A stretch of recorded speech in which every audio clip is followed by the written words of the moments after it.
राधे कृष्ण आप सभी को। सावन मास महात्म्य अध्याय 23। भगवान शंकर सनत कुमार से बोले, सावन मास की कृष्ण पक्ष की अष्टमी के दिन वृष राशि के चंद्रमा में अर्धरात्रि के समय इस योग के आने पर देवकी के गर्भ से भगवान श्री कृष्ण का जन्म हुआ था। लेकिन सिंह राशि के सूर्य आने पर इस महोत्सव को मनाना चाहिए। अष्टमी तिथि से पहले सप्तमी के दिन दातून करके अल्प भोजन करना चाहिए।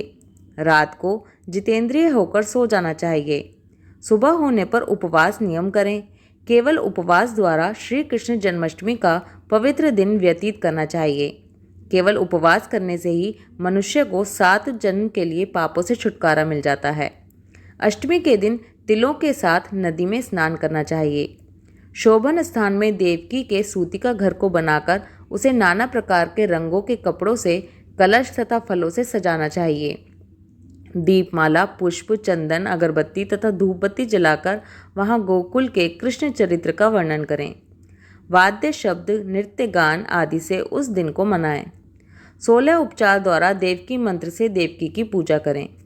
सतत वेणु, वीणा, निनाद सहित गायन आदि से किन्नरों द्वारा स्तुति की जाती हुई तथा श्रृंगार, दर्पण, दुर्वा, दधी, कलश धारण किए किन्नरों से सेवित अपने निवास स्थान पर खूब प्रसन्न मुख देव माता देवकी कृष्ण के सहित वसुदेव के साथ चारपाई पर लेटी हुई दिखानी चाहिए।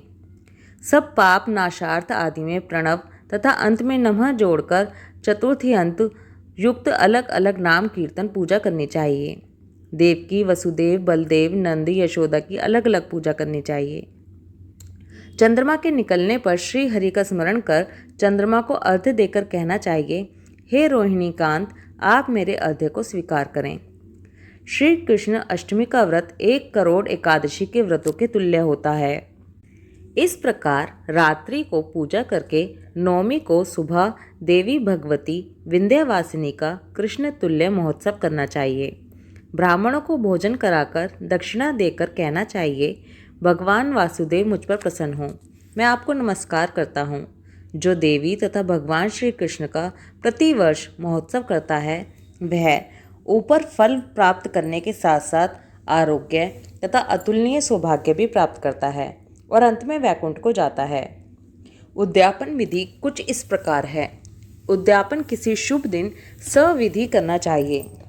सुबह संध्या आदि करके ब्राह्मणों से स्वस्ति वाचन करवाकर ऋषियों की पूजा करनी चाहिए। स्वर्ण की भगवान कृष्ण की प्रतिमा बनवानी चाहिए। मंडप में ब्रह्म आदि देवताओं की स्थापना करनी चाहिए।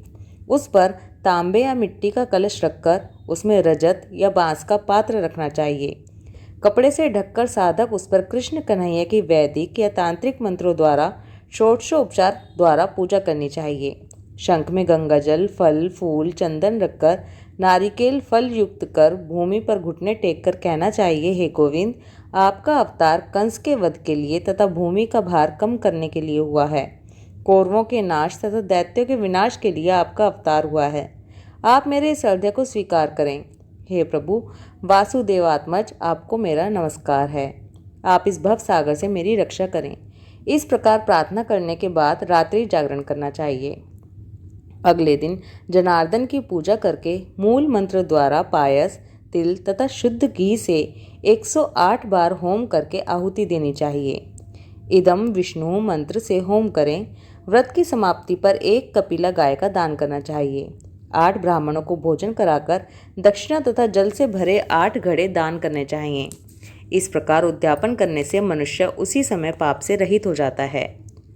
सावन मास महात्म्य 23वां अध्याय समाप्त। ओम नमः शिवाय। राधे कृष्णा।